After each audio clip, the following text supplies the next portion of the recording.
অভিনন্দন জনাইছোঁ। তেওঁলৈ এখন অভিনন্দন পত্ৰ প্ৰস্তুত কৰি আনিছোঁ।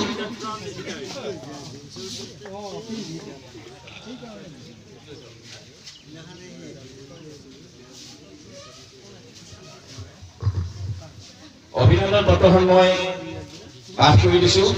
বেণ্ড পাৰ্টি দলৰ স্বনামধন্য মহিলা বাদ্যশিল্পী মাননীয় শ্ৰী উপমা ডেকালৈ অভিনন্দন জ্ঞাপন।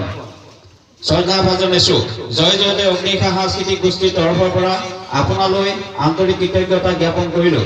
এগৰাকী মহিলা বাদ্যশিল্পী হিচাপে আপুনি অবিভক্ত দৰং জিলালৈ যি গৌৰৱ কঢ়িয়াই আনিছে তাৰ বাবে আমি সকলোৱে গৌৰৱ অনুভৱ কৰোঁ। আপুনি সংগত কৰা বাদ্যযন্ত্ৰৰ সুৰে শ্ৰোতা দৰ্শকৰ হৃদয় স্পৰ্শ কৰিবলৈ সক্ষম হয়। আপোনাৰ পৰিশ্ৰম, নিষ্ঠা আৰু সৃষ্টিশীলতাই অসমীয়া সংস্কৃতিত নতুনত্বৰ জোৱাৰ আনিবলৈ সক্ষম হৈছে।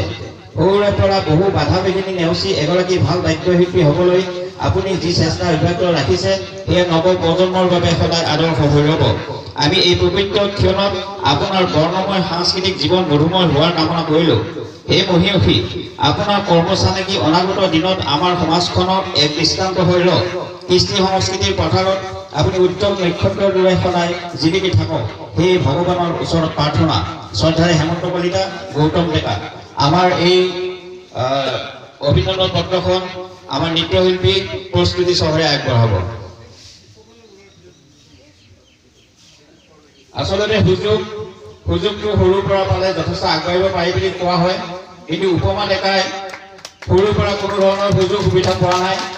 তেওঁ যদি কথা ক'ব সময় পায় তেতিয়া নিশ্চয় ক'ব।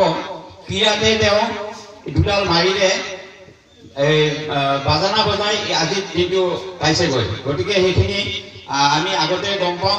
গতিকে তেনেধৰণৰ সুযোগ সুবিধাৰ লগত কথা নাই, ঐকান্তিক প্ৰচেষ্টাটো আমাৰ মাজত থাকিব লাগিব, তেতিয়া আমি আগবাঢ়ি যাব পাৰিম নিশ্চয়। তাৰপিছত আমি আগবাঢ়িছোঁ আমাৰ বিশিষ্ট কণ্ঠ